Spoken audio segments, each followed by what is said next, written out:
나는 잡혀 죽을 양떼를 돌보았다.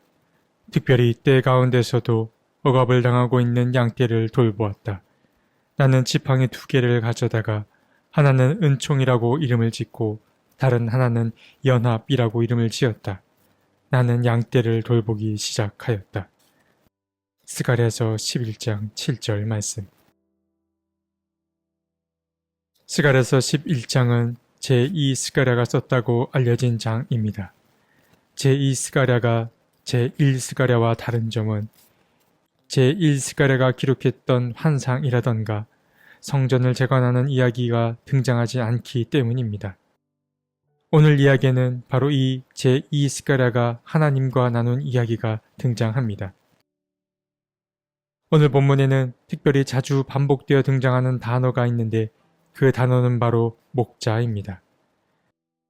그런데 이 목자가 한 사람을 가리키지 않기 때문에 우리는 혼란을 느낄 수 있습니다. 간단히 말씀드리면 11장 초반부에는 이 목자가 하나님의 뜻을 거스르는 이방 통치자를 가리키다가 중반부에 들어서서는 이스라엘의 지도자들을 가리키게 되는데, 그런데 또 이 이스라엘의 지도자들도 제사장이나 종교 지도자를 가리킬 때도 있고 또 스가랴 예언자 개인을 가리킬 때도 있습니다. 그뿐 아니라 이방 지도자 혹은 이스라엘 내 지도자 가릴 것 없이 이 목자가 어떨 때는 좋은 목자로 등장하고 또 어떨 때는 나쁜 목자로 등장하기도 합니다. 이 부분이 매우 헷갈리는 부분이라 할 수 있습니다. 그러나 우리가 기억해야 할 중심 주제는 하나님이 아주 굴욕적인 대우를 받으셨을 뿐만 아니라 하나님이 더 이상 참지 않으시고 심판을 감행하실 것이라는 점입니다. 바로 이러한 하나님의 심판 방식이 오늘 본문에 선명하게 드러나는데, 심판의 방식을 드러내는 이 2가지 방식이 우리의 모습을 반성하기에 아주 좋은 도구가 된다 여겨집니다. 4절부터 등장하는 이야기를 보면 하나님은 스가랴에게 양떼를 먹이라고 말씀하십니다. 그 양떼는 곧 죽을 양떼들을 가리키는데, 이 양떼는 이스라엘 내에 힘 있는 자들에 의해서 괴롭힘을 당하는 백성을 가리킵니다. 이들은 권세 잡은 자들에 의해서 잔인하게 착취당하거나 도살당할 짐승처럼 여김을 받습니다. 주님께서는 특별히 이렇게 억압당하는 양떼를 돌보라고 스가랴 예언자를 보내셨고, 보냄을 받은 스가랴 예언자는 이러한 양떼를 2개의 지팡이를 통하여 돌보게 됩니다. 예언자는 이 2개의 지팡이에 이름을 붙여주었는데 그 가운데 하나는 은총이라는 이름을 붙여주었고 다른 하나에는 연합이라는 이름을 붙여주었습니다. 그러니까 이 2개의 지팡이는 상징적인 지팡이를 나타내는데, 양을 어떠한 방식으로 돌봐야 하는지가 이 지팡이 안에 잘 담겨져 있습니다. 한 가지 지팡이는 은총이라고 말씀드렸었습니다. 은총은 그야말로 하나님께서 우리를 하늘로 이끄는 힘을 나타냅니다. 그래서 은총은 우리의 발걸음을 가볍게 만듭니다. 그러나 해당 본문에서의 은총은 역사적 맥락에서 해석되어야 하는데, 여기서 말하는 은총은 하나님께서 이스라엘 백성을 보호하시기 위해 이방 민족의 발을 묶어두는 그런 은총을 가리킵니다. 하지만 이러한 은총의 개념도 넓은 의미에서 보자면 이스라엘 민족을 하늘로 이끄는 개념이라고 보아도 무방해 보입니다. 그렇기에 중력에 이끌리지 않는 이스라엘 민족의 삶은 가벼울 수밖에 없습니다. 시편 30편의 기저도 이렇게 노래한 바가 있는데, 주님의 진노는 잠깐이요 그의 은총은 영원하니 밤새도록 눈물을 흘려도 새벽이 오면 기쁨이 넘친다 라고 말한 바가 있습니다. 주님의 은총은 영원합니다. 그래서 우리는 슬픔 가운데서도 기뻐할 수 있는 것입니다. 2번째 지팡이는 연합의 지팡이입니다. 연합이라는 말 또한 그야말로 하나님께서 하나로 묶으시는 힘을 뜻합니다. 그러나 오늘 본문에서 이 연합에 담긴 의미는 후반부에도 등장하지만 남유다와 북이스라엘 사이의 끈끈한 연대 관계를 뜻합니다. 하지만 이러한 연합의 의미도 넓은 의미에서 보자면 하나 되게 하시는 그 하나님의 본성을 나타낸다 라고 볼 수 있습니다.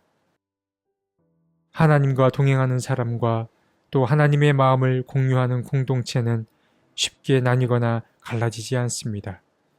그들은 차이를 인정하면서도 함께 나아갈 수 있습니다. 바로 스가랴 예언자는 은총이라는 지팡이와 연합이라는 지팡이로 양떼를 돌보았던 것입니다. 그러나 스가랴 예언자는 이스라엘 내에서 이루어지는 불의한 일을 계속 지켜만 볼 수 없었습니다. 그래서 그는 더 이상 힘 있는 자들의 부조리를 참아낼 수 없게 되자 두 개의 지팡이 모두를 꺾어버리게 됩니다. 그러니까 첫 번째 지팡이인 이 은총의 지팡이를 꺾어버렸다라는 말은 무엇을 뜻하는 것일까요? 하나님께서 이스라엘 백성을 보호하기 위해 이방 민족들의 발을 묶어두었던 그 발을 이젠 모두 해방시키겠다라는 뜻인 것입니다. 머지않아 이스라엘 민족은 강대국들의 침입을 받게 될 것입니다. 그럼 두 번째 지팡이인 연합의 지팡이를 꺾어버렸다라는 말은 또 무엇을 뜻할까요? 머지않아 하나님의 백성들이 나뉘게 될 것을 암시합니다. 더 이상 유다와 이스라엘 사이에 끈끈했던 의리는 없어질 것이고 분열만이 이스라엘을 사로잡게 될 것입니다. 오늘 우리는 스가랴서 11장의 말씀을 통하여 하나님께서 이스라엘을 떠나가시자 어떤 일이 닥치게 되는지를 엿볼 수 있었습니다. 이스라엘은 두 가지 상황에 직면하게 될 것입니다. 하나는 외부의 침입을 받을 것입니다. 하나님께서는 그동안 발을 묶어두었던 이방 민족의 발을 풀어주심으로 그들이 이스라엘을 쳐들어 올 것입니다. 다른 하나는 내부의 분열입니다. 이스라엘은 서로 끈끈했던 동족들 간의 관계가 멀어지게 되고 서로 분열되고 말 것입니다. 이러한 두 가지 특징들은 우리의 삶의 이야기와 결코 무관하지 않습니다. 하나님께서 우리의 곁을 떠나게 되면 어떤 일이 닥치는지를 쉽게 상상해 볼 수 있습니다. 먼저 우리는 외부의 침입을 받게 될 것입니다. 외부의 침입을 받는다는 말은 실제로 적들의 공격을 받게 된다는 말은 아닙니다. 살다 보면 사람들은 내가 원치 않는 일들을 종종 마주하게 됩니다. 그럴 때 사람들은 몹시 당황해 하거나 불안감을 느낍니다. 때로는 절망감까지 느끼게 됩니다. 그러나 이러한 일도 삶의 한 일부분임을 받아들인 사람은 시간이 오래 걸릴지라도 이 어려움을 잘 극복해낼 수 있습니다. 시간이나 상황 속에 하나님이 개입하고 계신다라는 사실을 믿는 사람은 끝끝내 이 어려움에서 빠져나올 수 있을 것입니다. 그러나 하나님으로부터 멀리 떨어져 지내는 사람은 외부의 자극에 쉽게 흔들릴 뿐만 아니라 어려운 일을 극복해낼 힘이 부족할 것입니다. 또한 하나님의 곁을 떠난 이의 삶은 주변 환경이 어떠한지를 돌아보면 알 수 있습니다. 하나님이 함께하지 않는 이의 삶은 연합보다는 분열을, 평화보다는 갈등을 일으키며 살아갈 것입니다. 물론 우리의 일상이 이처럼 이분법적으로 나뉠 수 있는 건 아닙니다. 그렇기 때문에 이러한 잣대를 다른 누군가를 재단하는 데 사용하지 말고 자신을 돌아보는 거울로 삼아야 합니다. 이것이 중요합니다. 오늘 하루를 보내시며 예언자 스가랴의 두 손에 들렸던 은총과 연합이라는 두 개의 지팡이가 하나님과 나 자신의 관계를 돌아보게 하는 귀한 도구로 활용될 수 있기를 바라봅니다. 하나님, 모든 것이 하나님이 주신 선물임을 잊고 살았습니다. 우리가 평안을 누릴 수 있었던 것도, 또 우리가 어려움을 만났을 때 이를 넘어설 수 있었던 것도 모두 주님이 주신 은총 덕분임을 잊고 살았습니다. 주님, 우리를 감싸 안으시는 그 주님의 은총과 또 우리를 하나 되게 하시는 그 하나됨의 은총을 잊지 않게 도와주옵소서. 오늘 스가랴의 말씀을 나를 돌아보는 도구로 삼게 하여 주옵소서. 아멘.